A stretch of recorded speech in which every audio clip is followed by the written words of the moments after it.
What can you possibly do if your romantic partner has become distant, no matter how hard you've tried to fix things? That's a real question someone submitted for me to answer, so I'm going to do just that. I'm Jennell Elias, clinically trained in marriage and family therapy, and I'm actually sitting down to record this as an answer to a question that was submitted recently because I lost my voice when I was supposed to go live last time, so I wasn't able to get the chance to answer this question at the regularly scheduled time. I didn't want to leave you hanging, so here it is. The question says, let me pull it up. I've been married for about 5 years now, and it feels like my husband has been distant for the majority of that. He grew up very traditionally and doesn't really value feelings or understands them at all. I joke that it's like being married to a robot sometimes. On top of that, he stopped wanting to have physical intimacy. Like, I'm constantly the one trying to initiate, and he either goes through the motions after I finally wear him down, or he rejects me. It's almost like he needs me to beg before he finally gives in. I've had to have serious conversations with him over and over again about how he says he loves me, but he's not affectionate. He doesn't compliment me, he doesn't hug or kiss me, but he denies that there's anything wrong, or just stays quiet and doesn't respond to me at all. We have young children with no support for childcare, so we don't really go out on dates unless it's together like a family. But he used to cook romantic dinners for me. Now he refuses to touch a pot.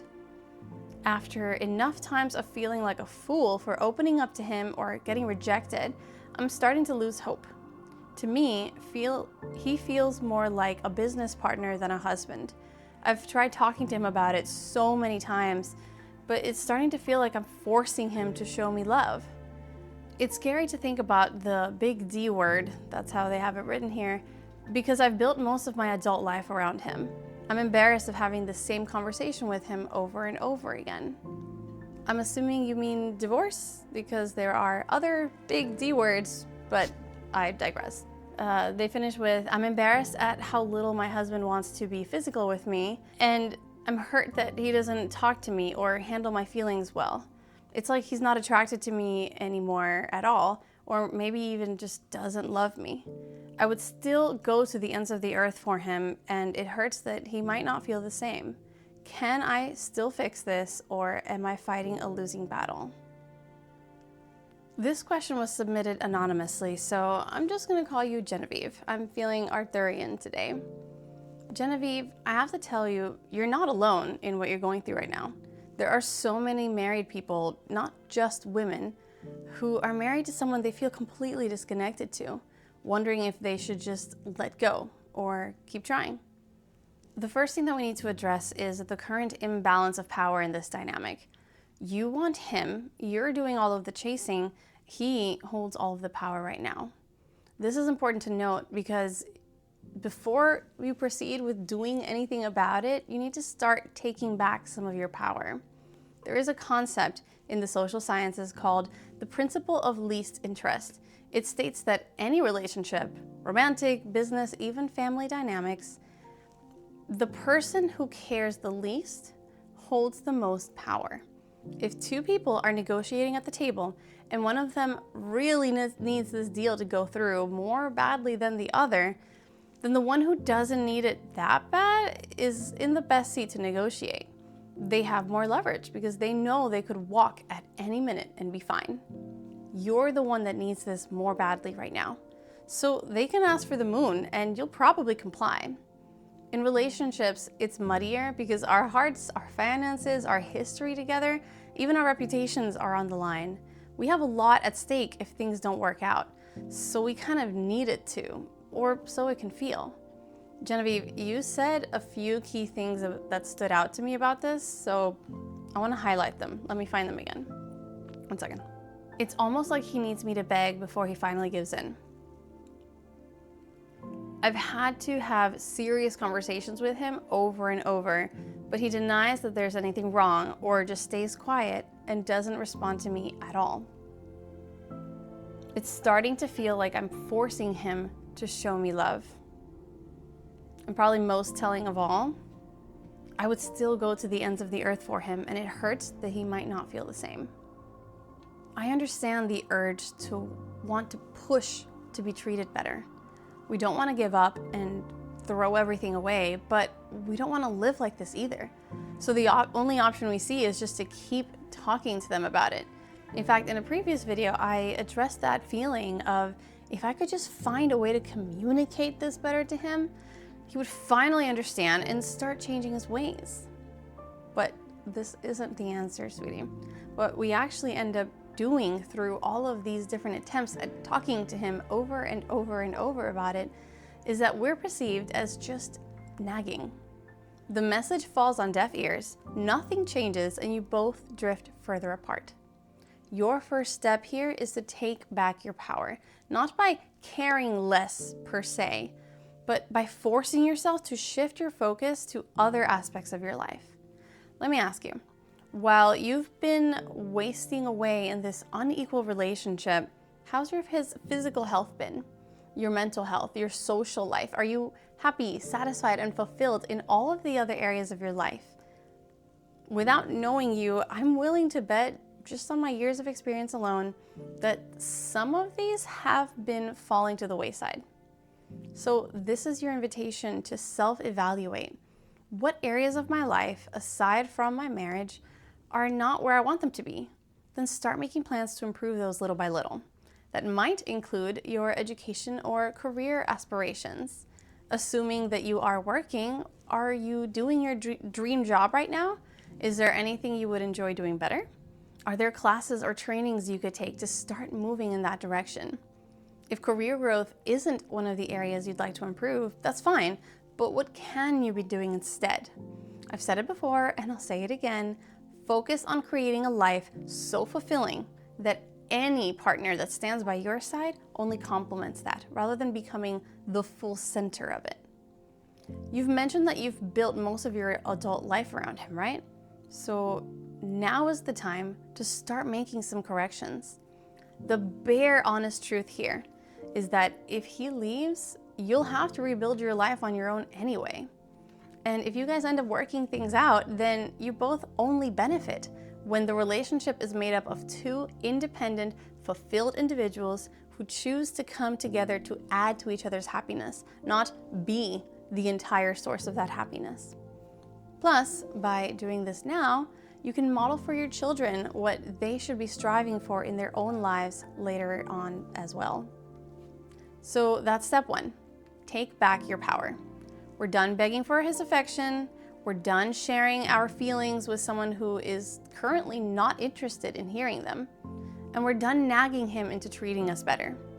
And this applies to anyone who feels similar in their current relationship, regardless of gender. For the next few weeks, maybe months if that's what it takes, we're going to focus on two things. Building the life you want for yourself regardless of your partner, and kindly matching your spouse's energies. Now, what do I mean by that? It means we're not going to be cold or cruel or vindictive or say little side comments like, I don't need your hugs anymore.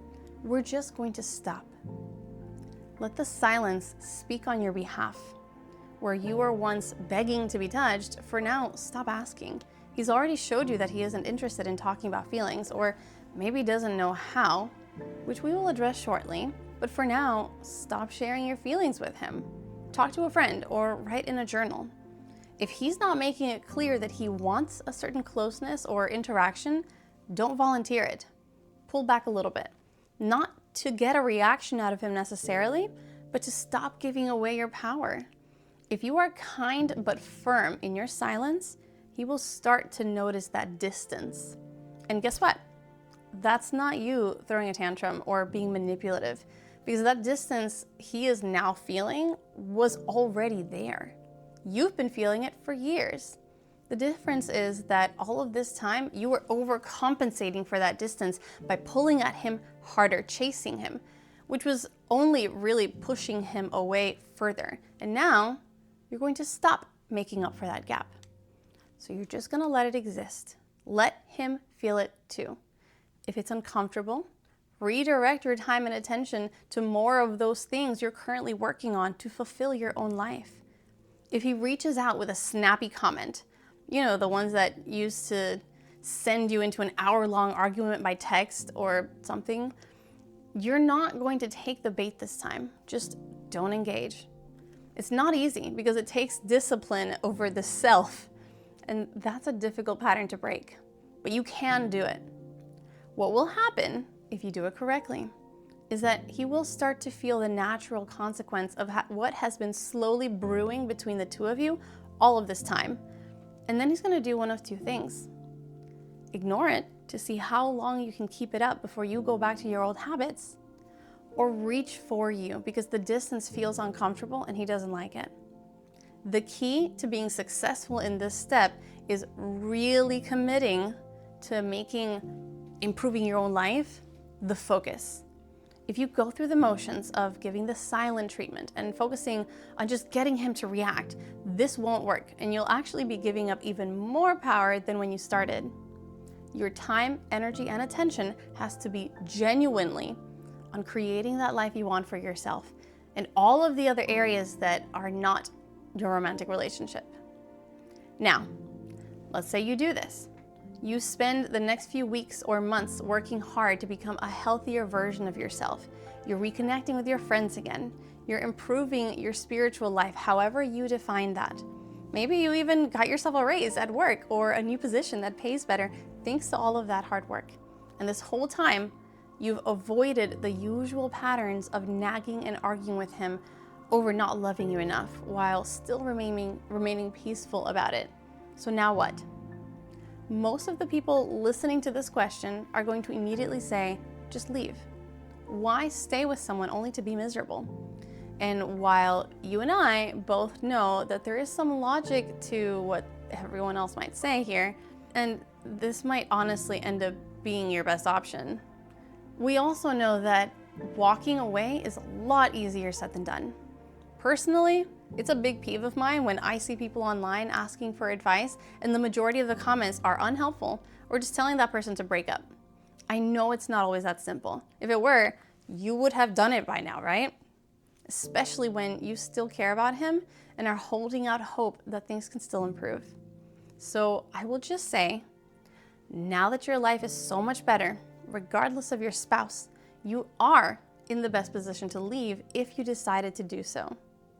I won't stop you, and if you were kind of already thinking about it, but held back only by fears and insecurities, maybe you should. But I'm gonna assume, just based on how you worded your question, that you would really like to avoid that if possible. So I'm gonna give you a step-by-step game plan on what to do, since I hate vague internet advice that isn't specific enough to truly be helpful. Mind you, this is a general guide to help you without knowing more information.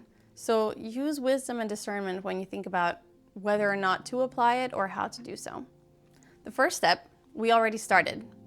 Pulling back a little bit, creating more happiness for yourself, and letting him feel the distance and the silence that he has naturally created with his indifference. The second step, while you're in this period of silence between the two of you, is to brush up on ways of talking to him that will break the patterns that have been going on so far. Yes, I'm talking about good old communication techniques, but there's a very intentional reason I'm recommending this. In your next step, you might be finding yourself having probably one of the realest talks with him either of you have ever had. And if you're still talking to him then, like you've been talking to him all of this time, you risk going right back into your old cycles, and any benefit this whole process might have gained between the two of you will be lost.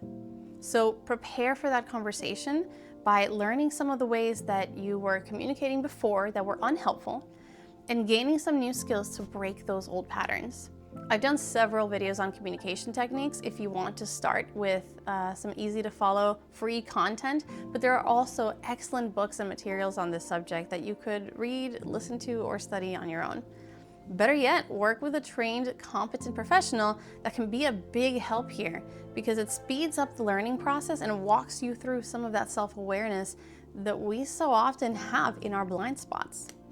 But I know that therapy or coaching isn't always accessible to everyone, so start with my videos if it helps, or pick up a free book from your local library. I can send some recommendations your way if you message me. The third step in this game plan is that you are going to wait until he comes to you asking to have a genuine and sincere conversation about the relationship. This isn't the same as him making some passing comment, testing to see if you'll react.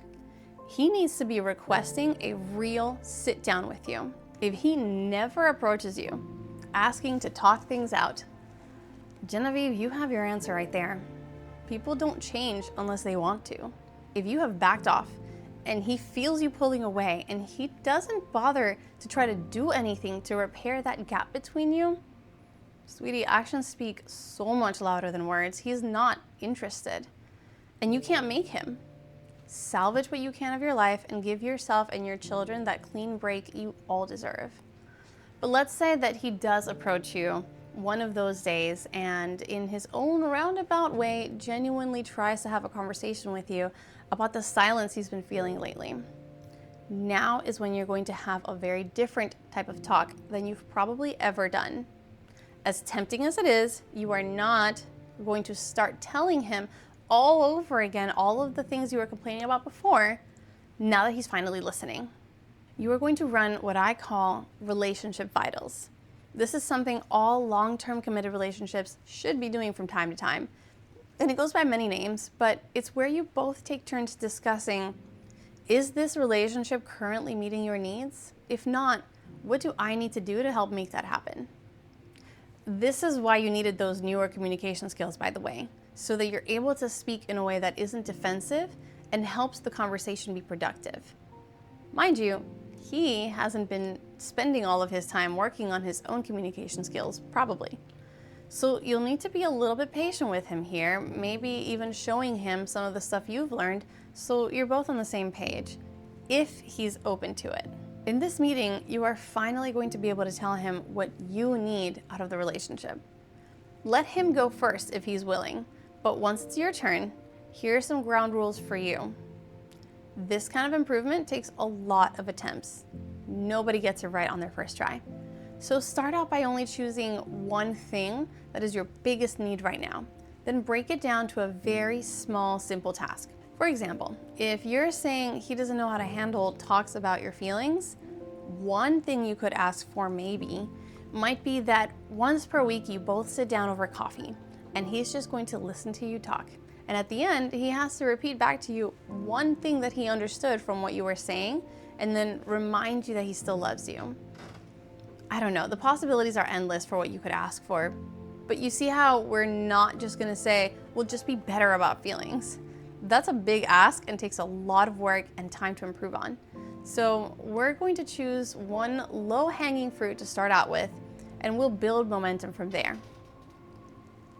As progress is made over time, you can keep having these meetings and add to the requests little by little until you're both actually feeling happy and satisfied because your needs are being met consistently. So you're going to share a need that you have in the form of a very specific request, and he is hopefully going to express some needs of his own. Why is this important? Because for a lot of spouses that have withdrawn from the relationship, a series of disconnects have happened that led them to decide their attention was better spent elsewhere, like throwing themselves at work to feel more appreciated or to provide better financially, or maybe focusing on being the best parent they can be, or maybe even video games. I don't know. The case for your husband in particular was going to be different, but by changing the script from here are all the ways you're failing me or not doing enough for me to, hey, is there something I could be doing better here? We are completely changing the game. It goes for all genders when I say some spouses have never experienced what it is to be asked if their needs are currently being met and what someone could do to improve that. Not their partners, not their friends, not past relationships. So it's pretty normal if they don't really know what to say just yet, especially if they're not well versed in emotional intelligence or even basic self-awareness. Or maybe if they do know, it might not come out a fully thought through, coherent response. All of that is okay. What matters more is not what is discussed here, so much as the fact that you are very intentionally changing the script and having a different type of conversation than anything you've ever had before. If they need to think on it and get back to you in a few days with a better answer, that's still a great start. Don't expect too much from this first attempt. When you finally share your need or your request with him, Genevieve, he might tell you that he wants to do better about that thing you're asking for, but he doesn't know how. If that's the case, celebrate this small win. He's sharing that he actually wants to improve. That's more than you had before. Consider offering a compromise, like reading a book on the topic together or consulting a professional together who can teach you more about it if he's open to it. Let's do it together sets him up for success better than just figure it out. That's not to say you will do the work for him, because he's still responsible for his actions and his choices. But it can help sometimes to do things together if appropriate to the situation. However, if instead he acts ambivalent again, like he's his same quiet self that isn't giving you anything to work with and possibly still might not even care, or if he agrees to make an effort to fulfill your request but then doesn't actually follow through, then you only have two options left. You can push for professional help, because at this point it's no longer something the two of you can just figure out by yourselves. All of the self-help books in the world can't replace the specific guidance that a trained human being can provide. Or you can recognize that you've done everything you can to try and help your marriage, and you just can't force someone to do anything they don't want to. In that case, he's giving you his answer through his own silence or inaction. It's time to believe him. The final step in this game plan is to start living it out. If you both agree to make certain changes, make sure you both follow through with those. Don't drop the ball 2 weeks later once things start to feel a little bit more hopeful again. Keep an eye out that he too is making an earnest effort, even if it's a flawed one. We're not expecting perfection, but we do expect him to really try. Come to the table again after a little while to review how these changes are going and agree to keep running these relationship vitals frequently to make sure you start proactively turning the relationship into one where you're both satisfied and getting what you need out of it. All right, girl, I've answered your question with as much detail as I possibly can to make sure it's actually helpful guidance.